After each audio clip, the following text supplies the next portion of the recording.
Afternoon and welcome to the May 28th, 2019 City Council meeting. And will you please join us for the invocation by Council Member Ivory Van, and remain standing for the flag salute. With our heads and word of prayer. Our heavenly gracious Father, this evening, dear Lord, we stand in the mercy and the need of prayer. Our city needs your mercy, dear Lord. Just help all our flood victims, oh Heavenly Father. Help our Heavenly Father, help our tornado victims, oh Heavenly Father. Just keep us from this week from all hurt, harm, and danger, even though I know that you create all of this, God, but you are still in control. And thank you for all the many, many people that has done their service and helping other people during this terrific time we have here in our city and our state. So, Lord, just please keep the tornadoes away this week. Please keep the rain away this week. Keep us safe from all hurt, harm, and danger. For we ask all these many blessings in your name for your sake. Amen. Amen. Amen. Attention, salute, pledge. I pledge allegiance to the flag of the United States of America and to the republic for which it stands, one nation, under God, indivisible, with liberty and justice for all.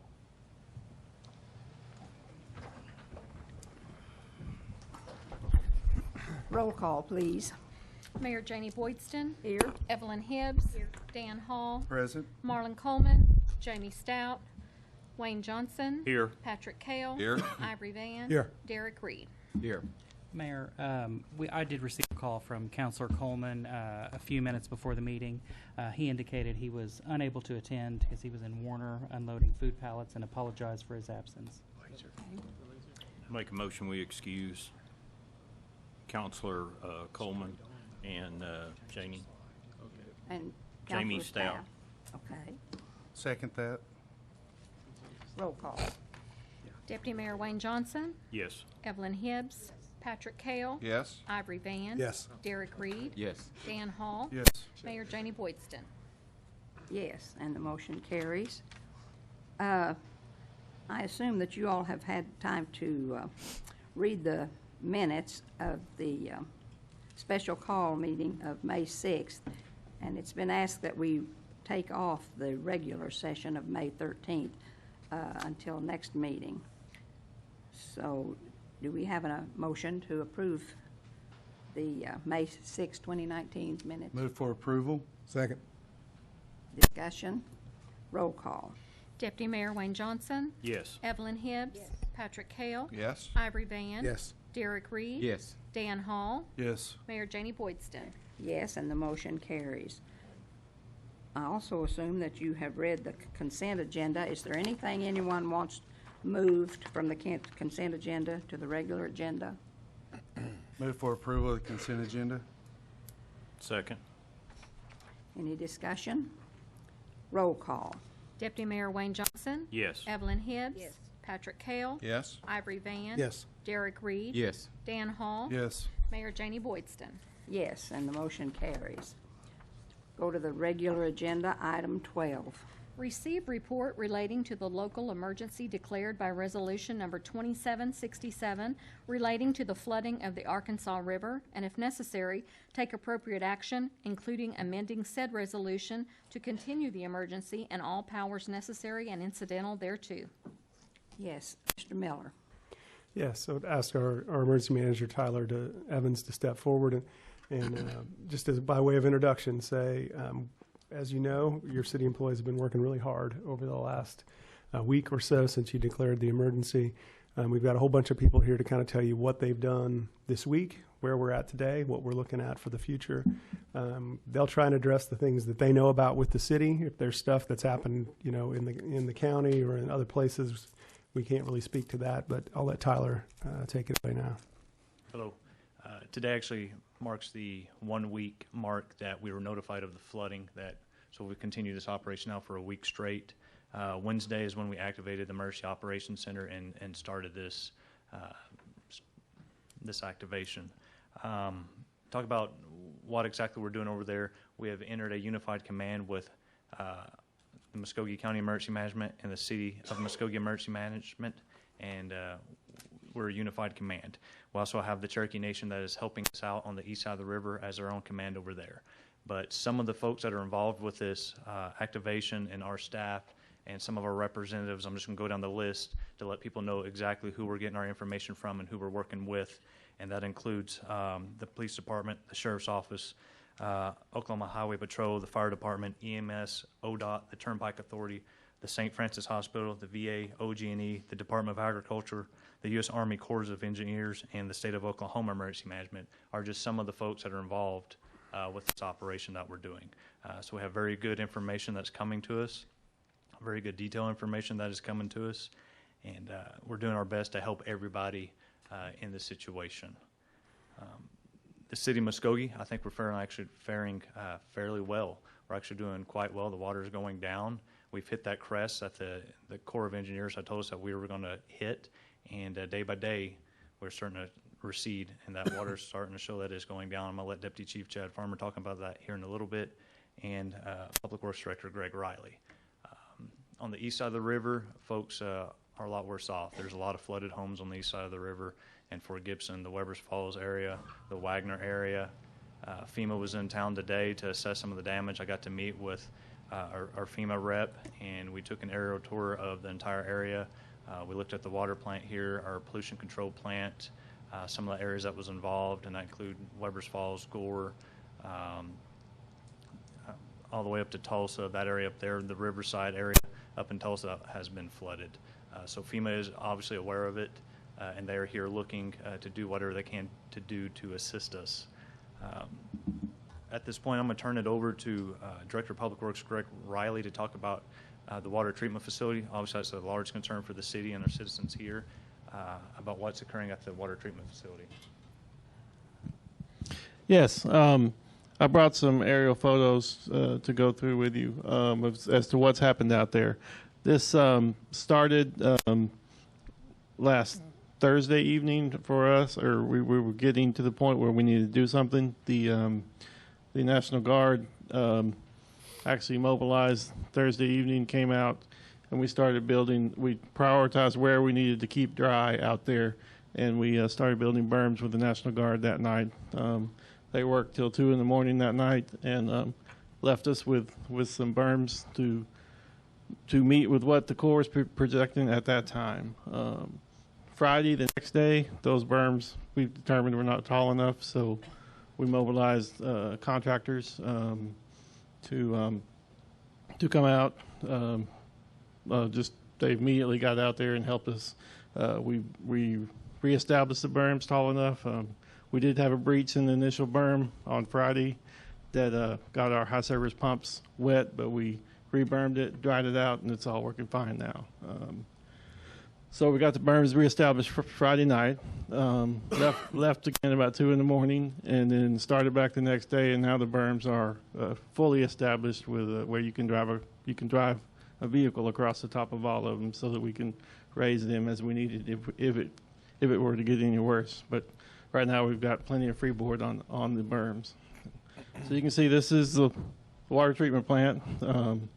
Currently, we're back to pretty much normal operations. I mean, there's obviously some issues with wet stuff around it, but it's normal operations with only difference is we're having to boat our guys in every 12 hours. We're making shift changes, and the fire department's helping us with getting guys in and out of the plant.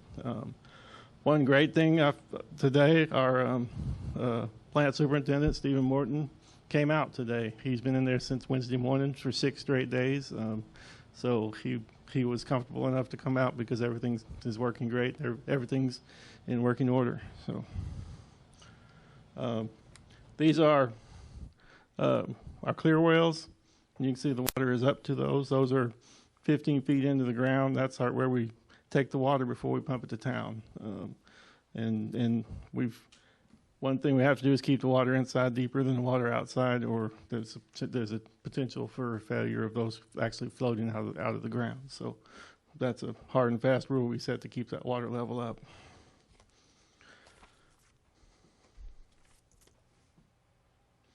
Then that's just a big aerial overview. The berms that we built out here in the back, this is a new berm that we built.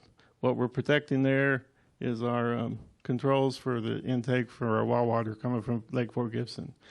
if that were to get inundated, we couldn't get in there and adjust it if power went out. So we'd be at the mercy of OG&E at that point. And so we've protected that so that we can control our flow coming in. We built a small berm here. This is our high service pump station. These high service pumps are what we use to fill the tanks, the elevated tanks at Honor Heights and Radio Hill. And we also ended up building a berm over here on the electrical substation to keep it dry so that we don't lose power out there.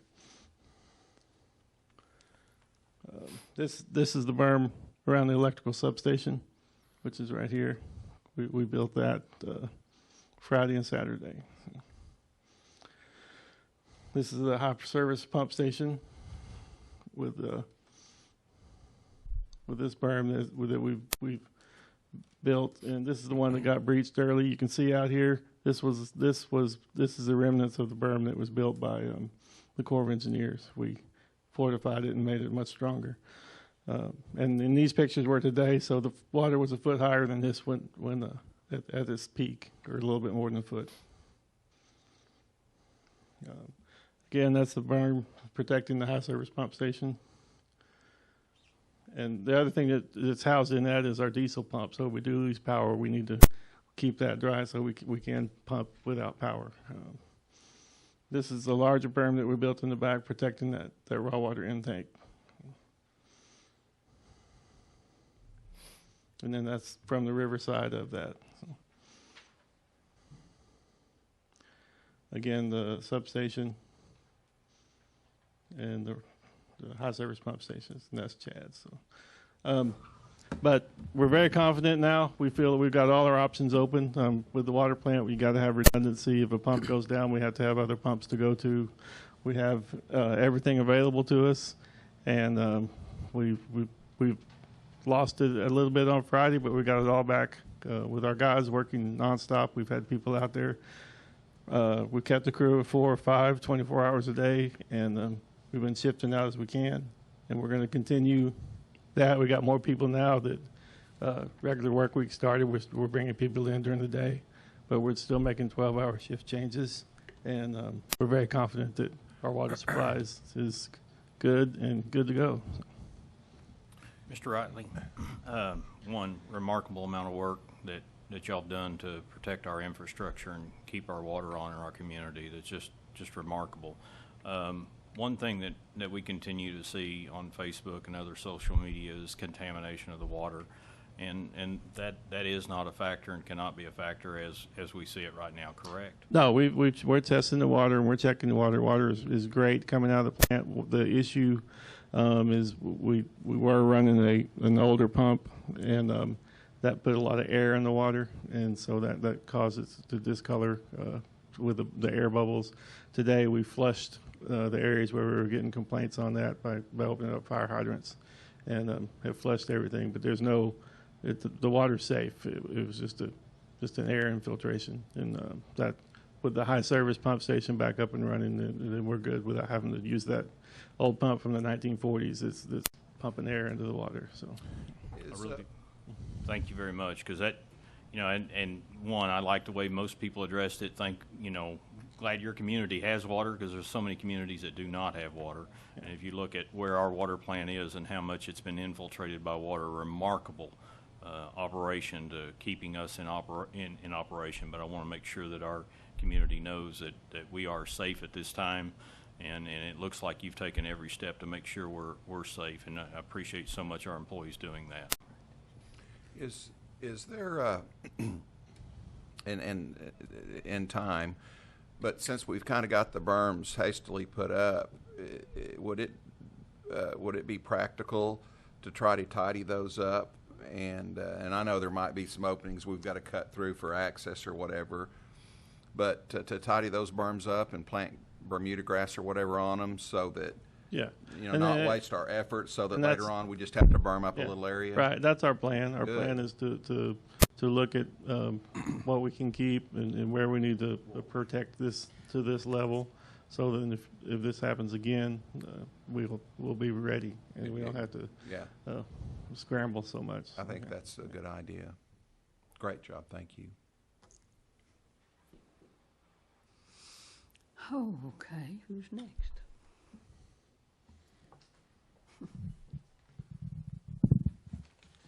Well, I'd like to talk a little bit about what the fire department has done this week. First off, I'd like to thank all these guys, Greg, and they've done a tremendous amount of work. Throughout this flood, the fire department has had no issue with fire protection. We've remained fully staffed. We have 2 rescue boats that have been deployed. Actually, we've only got 1 boat that's deployable in the flood water. Our second boat is a larger boat that can't be used in shallow water. So, but we've had that boat out, and a lot of what it's been doing is, like Greg said, we do shift changes, taking the water plant workers back and forth. The citizens of Muskogee have done a great job of staying out of the water. And I want to thank them for that, because a lot of times we spend in floods rescuing people that drive into water. So they've done a great job with that, and we appreciate it. Like I said, we spent most of our time actually at the port doing work. We had a gas leak out there yesterday that OHP helped us get shut off. They transported us out to the gas leak, and we were able to get that shut off. We spent some time working on the batfish, as you guys have probably all seen. One day we assisted the National Guard with filling water for a tank to transport potable water to Weber's Falls. So, but during this, we haven't had any problems maintaining fire protection. We've had 1 apartment building fire, I think it was last Thursday, we had no issues with. We've had a couple of structure fires. You know, as we've all seen throughout this, the majority of the flooding where residents are involved is east of the river on the Fort Gibson side. So, you know, we've got Riverside Trailer Park and a few other places that have been affected, but we haven't had to do. We had 1 evacuation out north on 17th where we had to go quite a ways out to get 2 people and their animals and bring them out. But that's what we've been doing this week, and everything's been going well, and I'd be happy to answer any questions about it if you... All right. You guys have had a lot of challenges here lately. Yes, we have. You're handling them well. Thank you. Thank you very much. And your men are doing a great job. Thank you. Good evening. With regards to the police department, for the most part, we've been fully staffed throughout the issue. Not a whole lot of complications other than when they start rerouting traffic off of the Turnpike or 69 Highway, which causes some issues. But I want to take a second to just thank Chad for the time that he's put in. I'm going to actually have him give the presentation with regards to the incident command. He's been the one in charge at the center and doing an excellent job with that. So I'm going to turn that over to him. Hello. I have been told not to get too far down in the weeds on the numbers here. That's all I've been looking at. So kind of a timeline. I put it up here on you guys got it on your monitor. So this is one of the websites we watch. This is from NOAA, and they take information from the Corps of Engineers, and then they give a prediction on how much water we're going to get as far as rainfall. Some of those things that are affected that I'm learning on, I need a degree when this thing's over with.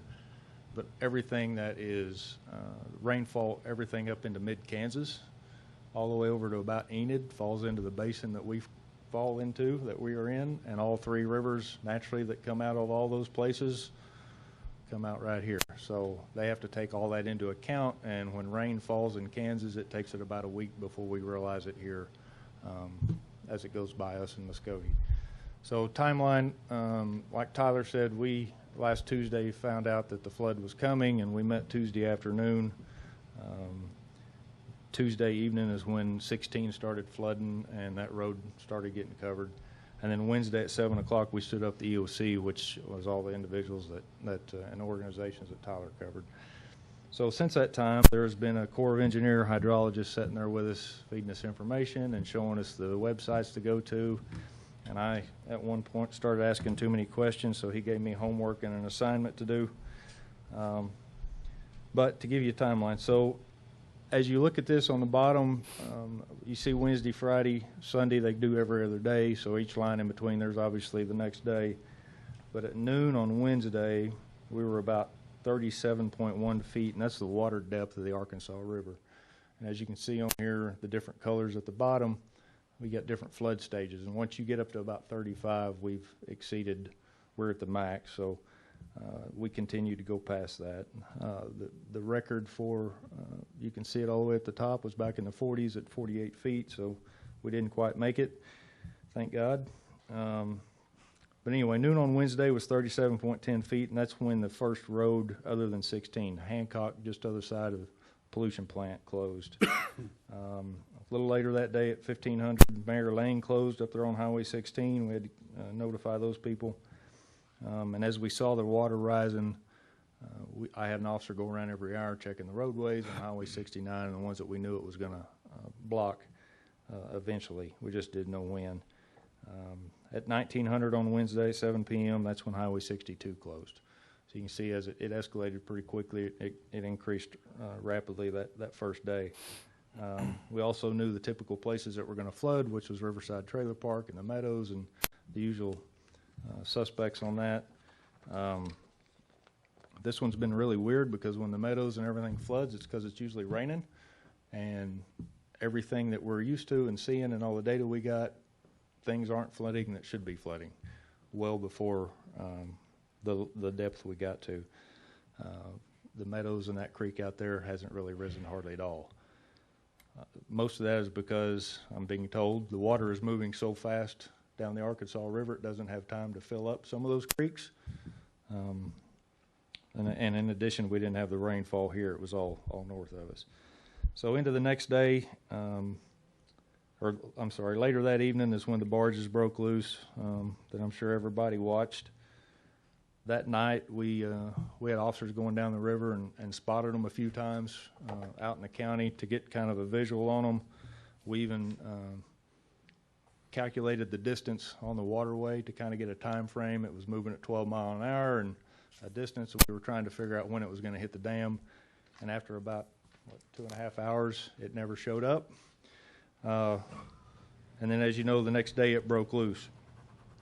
So 11 o'clock that day when it broke loose, we were at 40 feet out here at the Arkansas at Muskogee. About 1600 on Thursdays when Riverside Trailer Park, the water started creeping in on it, so we kept an officer out there watching that. And then on into Friday, Highway 69 South is when it closed about 2 o'clock that afternoon. We were at 44 feet then, if you look on that chart.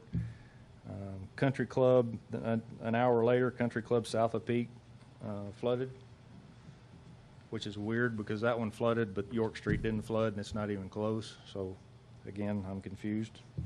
And then on into Saturday, southbound on the turnpike, right there at the Cloverleaf. Cloverleaf's got a drain in it, so it didn't actually flood over into the Cloverleaf. It come up out of the Cloverleaf and went over the southbound lanes. So at that point's when we exited everybody off.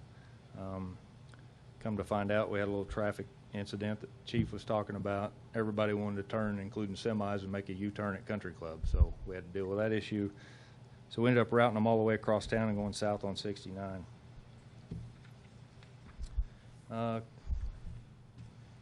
We actually crested on Sunday at 9 a.m. at 46.39 feet, and we were the most water going by, which was 627,598 cubic feet per second of water. So once it crested, it slowly started going down and has continued to go down. And as of 4 o'clock, it's back at 45 feet. If you look on your chart there, it kind of levels out, and the dotted lines are what they're predicting. As you can see, it's not going down anytime soon. The things that you've got to take into consideration, obviously the water coming, the weather that we've been watching that's coming today over the next 3 days, and this is worst case scenario, we could get 3.5, 3 3/4 inches of rainfall on us. Good thing about that is it immediately goes south. Bad thing is it doesn't have anywhere to go for a little bit, so we're probably going to get some streets flooding and that kind of thing if that happens.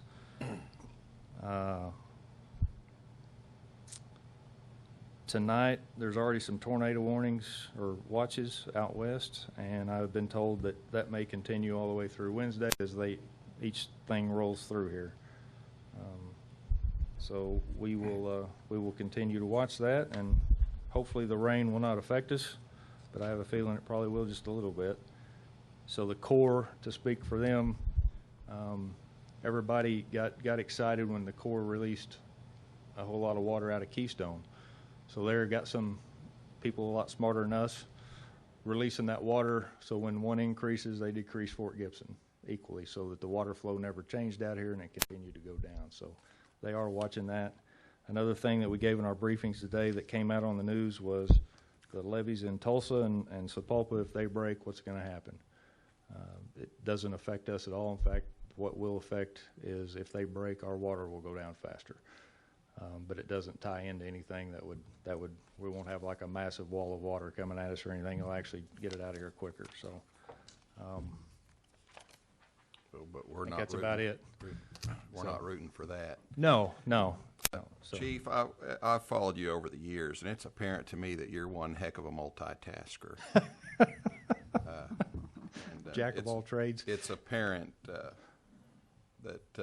you love your community, and the dedication that you have for this community shows every day. I appreciate that. I want to thank you. I appreciate that.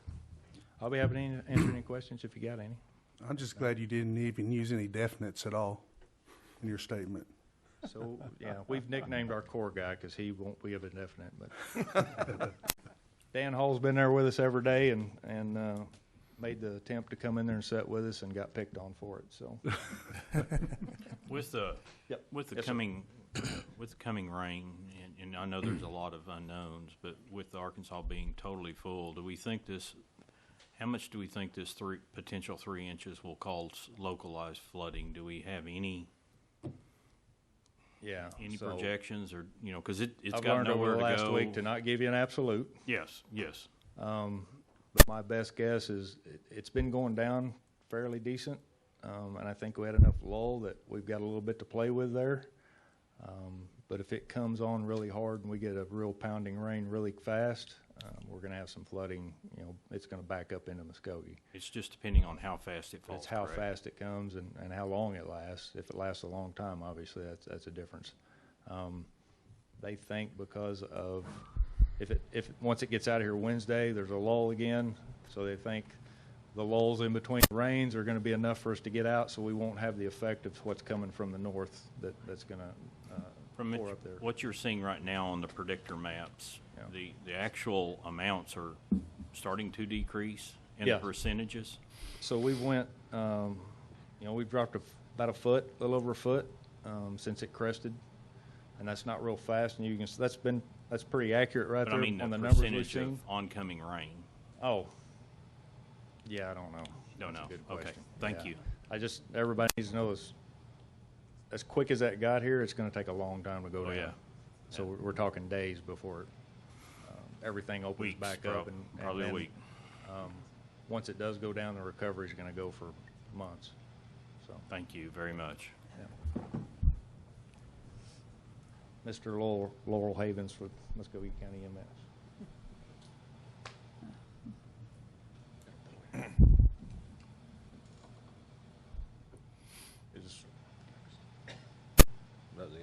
Do you have the overview? That's fine. My name is Laurel Havens. I'm Muskogee County EMS. One of the things that has eluded by the others, the gem of this was the unified command structure and the ability for everybody to work together. That is a direct correlation to the leadership at both the city and the county, and it was very impressive the last couple of weeks. There's a number that I want to give you from the NIH that says that the number one cause of death in disasters is flooding. if there's a silver lining in any of this disaster to this point, we haven't had any fatalities.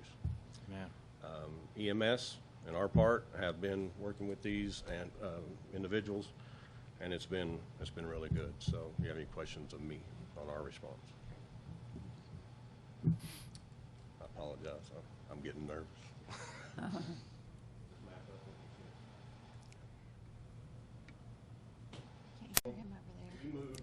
Laurel, would you grab the mic? Take it with you. We've been razzing one another really hard this week, so I'm nervous. Yeah. As we moved our resources over into Bragg's and to Warner, we backfilled out of Muskogee. So we had 17 ambulances, and we kept and maintained our resources throughout this. Any questions?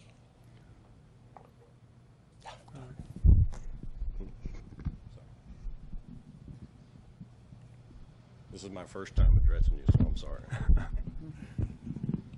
You don't want to get too much experience at it either. Oh, okay. Thank you. So obviously we have the flooding issues going on, but you combine that with weather and barges and everything else. Has been a very busy week. While I did have the mic, I did want to touch a little bit on our outdoor warning sirens, if I could, just for a second. Wednesday the 22nd is when we activated the EOC and the flooding started. The barges got loose once up here. They called us, said, hey, the barges are loose. They went and caught them, brought them back. Later in that afternoon is when the storms came through, and the outdoor warning sirens were activated for the city of Muskogee. And the reason for that is there was a tornado warning that was issued west of town near Taft, and that clipped part of our polygon that is surrounding Muskogee as our automatic activation area.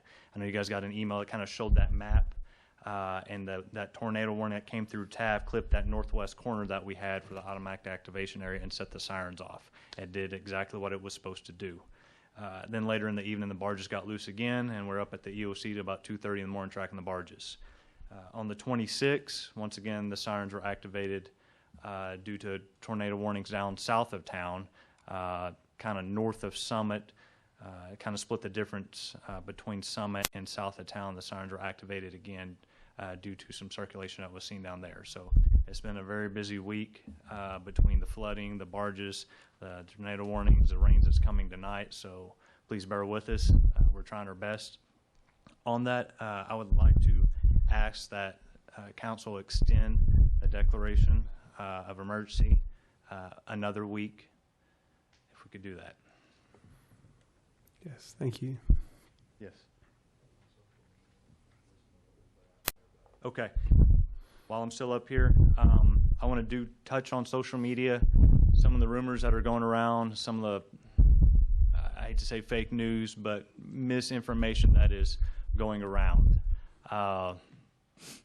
Please follow the City of Muskogee Emergency Management page, the Muskogee County Emergency Management page, Muskogee Sheriff's Office page, the City of Muskogee page, any official page that has to do with the city or the county or emergency management officials is where you should be getting your information or your news from. There's a lot of bad information that's going around. People don't know who to believe. Please believe us. That's our job. Our job is to pass along the information. All these organizations I talked to earlier, OG&E, the Corps, the VA, our hospital groups, EMS, fire department, you name it. We have those organizations inside our EOC that we're talking directly with. We're not having third-hand information that we gathered somewhere. This is direct information that is coming from those organizations through us. So if you're looking for information, please follow us and take our advice, because that is the best information that we have and the most truthful information that is out there. And to follow that up, I do appreciate that. And if those conditions change, we will be informing our citizens, and we will provide those updates Yes. on those websites. Yes. We're providing updates, as often as we can. We don't work in like the Corps. They're not going to say it will absolutely rise 2 feet. We cannot give definites or hard numbers, but we're doing the best we can. If you have questions, we have people answering those questions online. Send us a message, post on Facebook, call the EOC number 683-0223, and that number comes directly to the EOC. We have somebody there answering the phone. So if you guys have any questions, please ask us, and we'll try to get back with you as soon as we can. Really appreciate you addressing that, because it's, you know, there's so many. I've got a friend of a brother-in-law that works at a certain location, and he heard this rumor, and you know that can be just devastating, because that's information. But we, as a city and as the county, post the most recent information to the websites where we can keep our community informed of what's going on. Yes, sir. I'd like to express my appreciation to every one of the department's heads. That I know you've lost a lot of sleep and given your everything to the city of Muskogee, and to EMS also, to really life-saving for our community. You know, like Mr. Havens said, the biggest thing that's lost in a flood is life. And I think that says a lot for our residents, that they did not drive through water and do some things that's just not wise, but it's also for our response actions. For our community being able to keep the water on in some immense circumstances is just remarkable.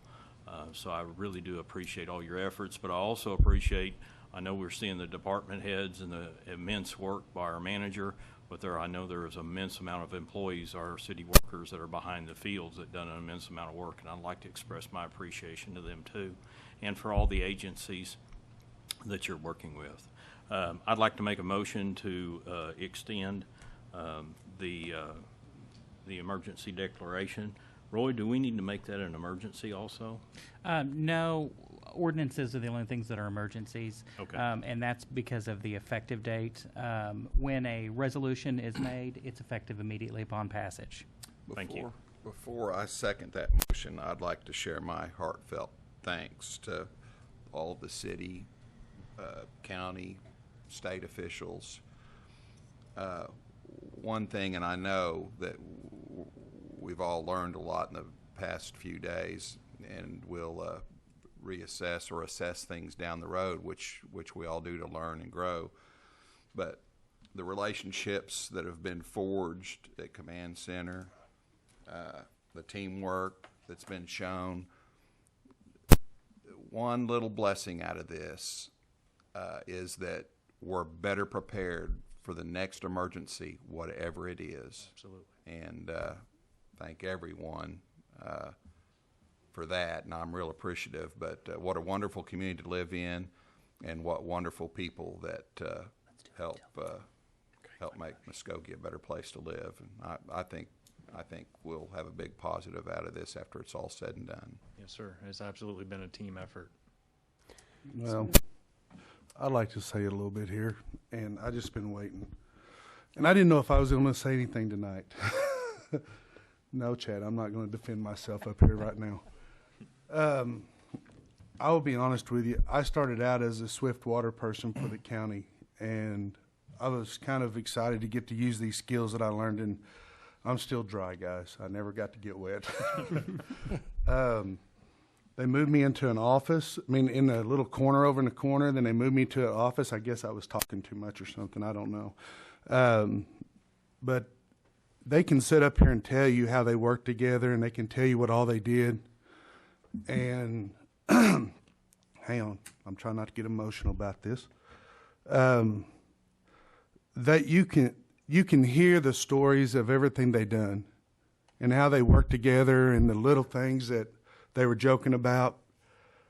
But until you sit in a room with a bunch of guys for a whole week, and you're all about half sleepy half the time, and you're coming in tired, and you're waking back up, and you're back up there the next morning, and they're struggling. Those rumors that you hear, people, they think it's just them trying to be good about something, but they're putting bad information out there, and then everybody in there's going, oh my gosh, you're killing us here.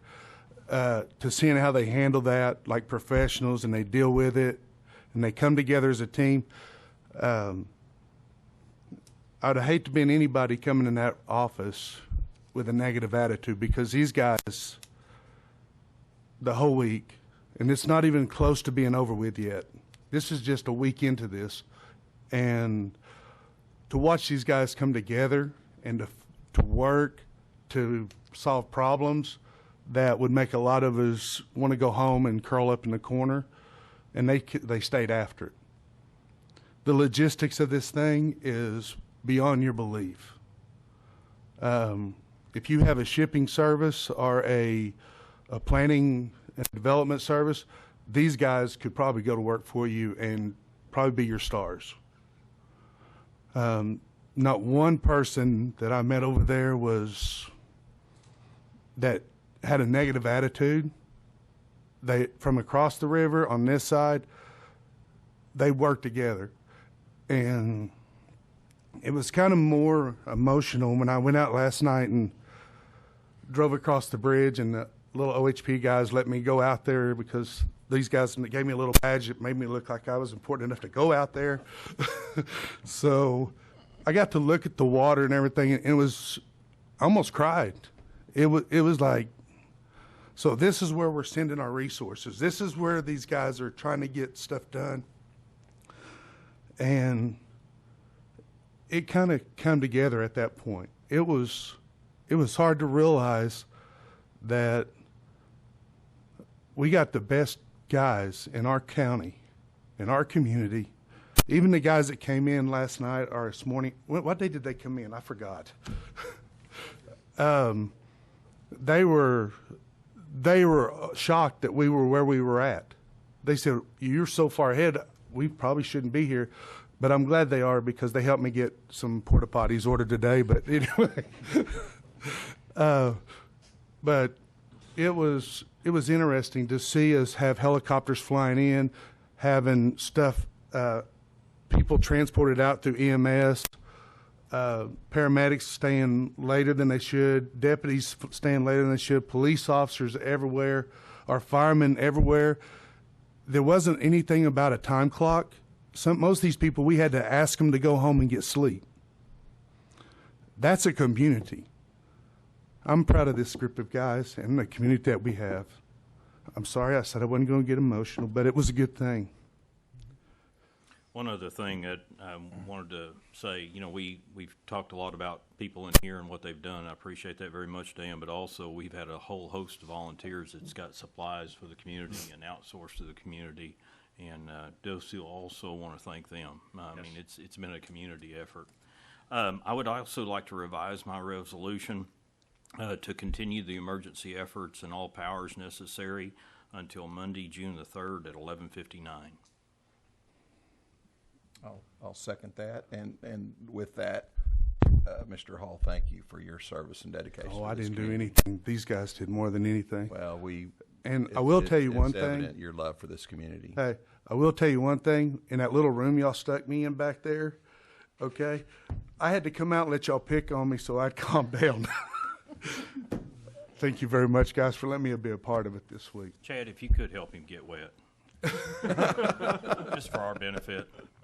Dan didn't tell you, but if somebody needed a water rescue, that's who they called, who dispatched them right there. So Get him wet. and we did that. Yeah. We would do that. Just throw him off the boat. Guys, I did want to touch on, like Dan said, the community working together. Just as one quick story yesterday. The residents of Braggs haven't had their mail in almost a week. So to get the mail there, I picked up a postmaster for the United States Postal Service, drove them over the bridge as far as I could get them. The Cherokee Nation in their airboats picked us up, took us as far as they could get us over to Fort Gibson, where we were picked up by an OG&E contractor, or OG&E employee, on their utility vehicle, which drove us to the post office in Fort Gibson to pick up the mail that was going to Braggs. They took us back, put us on another boat that was ran by the Cherokee Marshals, a different one. They're on Highway 10, that took us down where all the flooded houses are. The water's up to the rooftops as far as we could get with a boat, where the Braggs Volunteer Fire Department then picked us up to take us up to the post office in Braggs to get the mail and the medicine, the VA medicine and the Indian medicine to the residents in Braggs. So when we say this is a team effort and everybody's working together, it is truly a team effort from every organization from here to that side of the river. And it's truly amazing to be a part of that and something to see. So thank you. Yes. I think we are all very proud of everybody who's had to put out what they've had to put out during this, and just to do away with the idea that women do all the talking. That's all I have to say. Thank you very much. And with that, We love you too, Janie. Ms. Mayor, Patrick, you didn't get around to seconding. Did you mean to second this? I second it, but if we let him go before we. Are you wanting to talk, Ivory? yes, ma'am. Go right ahead. Thank you, Ms. Boylston. I also would like to thank everyone that participated in this because, like I say, first of all, the main person I really love to thank is God, because He put the wisdom and knowledge in these gentlemen and women's minds in order to get us through the situation and get us, there. And I went out on some of those things, and I'd like to also thank Mr. John Cruz back there in the back for letting on the Batfish, for helping with the archives out there, and also the director of the Batfish. They've done a great job on getting that stuff out of that room and stuff. But we're truly blessed here in Muskogee. We have quarrels sometimes. And with the county, that was another great point you made, sir. No fatalities.